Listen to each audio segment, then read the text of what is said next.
Hello everyone, welcome back to my channel. আপনারা এখন দেখছেন শর্মি ইজি রেসিপি।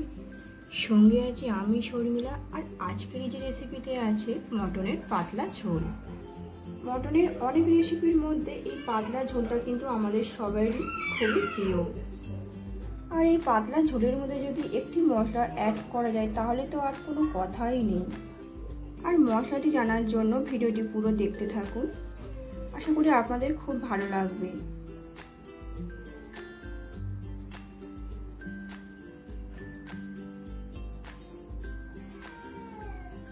700 গ্রাম খাসির মাংসকে ভালোভাবে পরিষ্কার করে ধুয়ে নিয়ে জল ঝরিয়ে নিয়েছি। আর তার মধ্যেই দিয়ে দেব টক দই, আর দিয়ে দিচ্ছি 2 চামচ লবণ। এবার এটাকে খুব ভালোভাবে মিশিয়ে নেব। এবার 30 মিনিটের জন্য এটাকে আমি ঢাকা দিয়ে রেস্টে রেখে দেব। কড়াইতে তেল গরম হয়ে এলে আলুটা ভেজে নিতে হবে। 1 চামচ লবণ, সামান্য হলুদ গুঁড়ো দিয়ে লাল লাল করে আলুটাকে ভেজে নিয়ে একটি পাত্রে আলুগুলোকে তুলে নেব।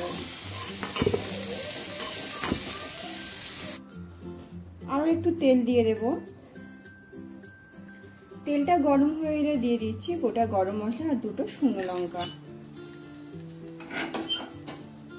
মিষ্টি যখন গন্ধ ছাড়বে তখন দিয়ে দেব কুচনো পেঁয়াজ। পেঁয়াজের কালারটা যখন থেকে এইরকম চলে আসে তখন দিয়ে দেবো একটা গোটা টমেটো।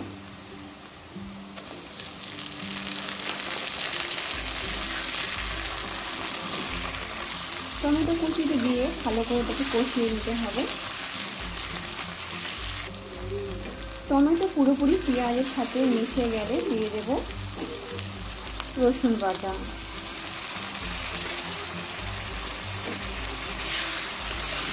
আরও 2 মিনিট মতো এটাকে কষিয়ে নেব।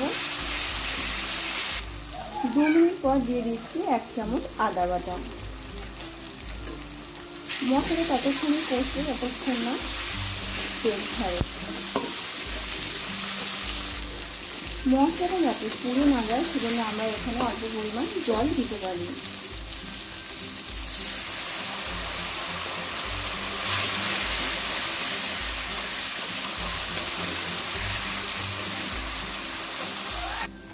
এবারে কিছু মশলা অ্যাড করব। লঙ্কার গুঁড়ো দিয়ে দেব 3 চামচ, 2 চামচ লঙ্কার গুঁড়ো আর 1 চামচ কাশ্মীরি লঙ্কার গুঁড়ো, যাতে সুন্দর কালার আসে। 2 চামচ হলুদ গুঁড়ো দিয়ে দেব। এবার মশলাটাকে খুব ভালোভাবে কষিয়ে নেব। এইদিকে তো 30 মিনিট আমাদের হয়েই গিয়েছে। আর মটন থেকে আমি দেখিয়ে দেবো যে দেখুন কতটা জল বেরিয়েছে, যেটা আমি ম্যারিনেট করে রেখেছিলাম। এই জলটা কিন্তু ফেলে দেবো, এটা হচ্ছে মটনের এক্সট্রা জল। এদিকে 30 মিনিট হয়ে গেলে যে মটনটা আমরা ম্যারিনেশন করে রেখেছিলাম সেটা দেখাবো। দেখুন কতটা এক্সট্রা জল বেরিয়েছে, এটা হচ্ছে মটনের এক্সট্রা জল। এটা দিলে কিন্তু তরকারির টেস্টটা একদমই বাজে হয়ে যাবে। এই জলটাকে আমরা ফেলে দেব। দেখেই বোঝা যাচ্ছে এখানে মশলা দিয়ে তেল ছেড়ে দিয়েছে।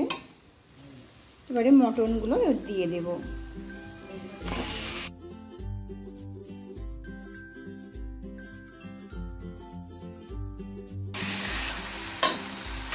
মটনে আমরা লবণ মিশিয়েই রেখেছিলাম ম্যারিনেশন করার সময়, আরও একবার এখানে লবণ দিয়ে দেবো। খুব ভালোভাবে এটাকে কষিয়ে নেব। 5-7 মিনিট মতন কষিয়ে নেওয়ার পর আমি দিয়ে দিচ্ছি 1 চামচ বিরিয়ানি মশলা। এই মশলাটা আপনারা অবশ্যই করে দেবেন, কারণ এই একটা মশলার মধ্যেই সব রকম মশলা থাকে।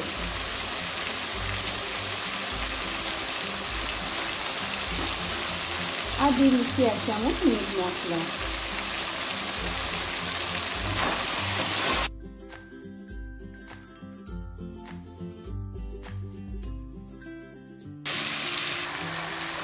মশলাটা যাতে পুড়ে না যায় সেজন্য খুব সামান্য পরিমাণে এখানে জল দিয়ে দেবো।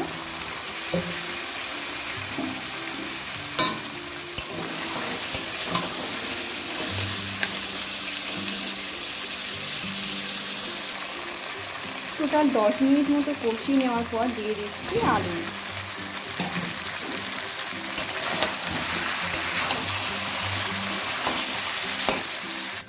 আমরা বাঙালিরা মনে করি তরকারিতে চিনি দিলে তরকারির টেস্টটা বেশি সুন্দর আসে, সেজন্য এখানে 1 চামচ চিনি দিয়ে দিলাম। আরও কিছুক্ষণ কষিয়ে নেওয়ার পর এবারে জল দিয়ে দেব। প্রেসারে করলে অনেকে জলের মাপটা বুঝতে পারে না, সেজন্য কড়াইতে জলটা দিয়ে দিলে কোনো সমস্যা হবে না, কারণ যতটাই জল দেওয়া হয় ঠিক ততটা পরিমাণেই জল থেকে যায়।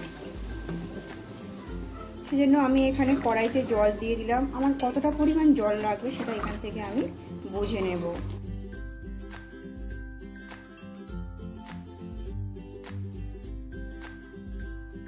কড়া থেকে প্রেসার কুকারে আমি ট্রান্সফার করে নিয়েছি। এবারে 10টা সিটি দেব। সব প্রেসার কুকার সমান হয় না, কোনো প্রেসার কুকারে 8টা সিটিতেও হয়ে যায়। 10টা সিটি দেওয়ার পর ঢাকনাটা খুলে কিছু মশলা দিয়ে দেব। আরও একবার স্পেশাল বিরিয়ানি মশলা 1 চামচ দিয়ে দিলাম, আর অল্প পরিমাণ এখানে গরম মশলা গুঁড়ো দিয়ে একটু ভালো করে ফুটিয়ে এটাকে নামিয়ে নেব।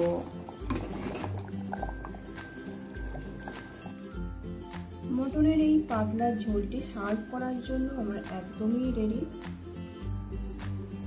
ভিডিওটি পুরো দেখার জন্য অসংখ্য ধন্যবাদ। ভিডিওটি যদি ভালো লেগে থাকে তাহলে লাইক, শেয়ার, কমেন্ট আর সাবস্ক্রাইব করতে ভুলবেন না।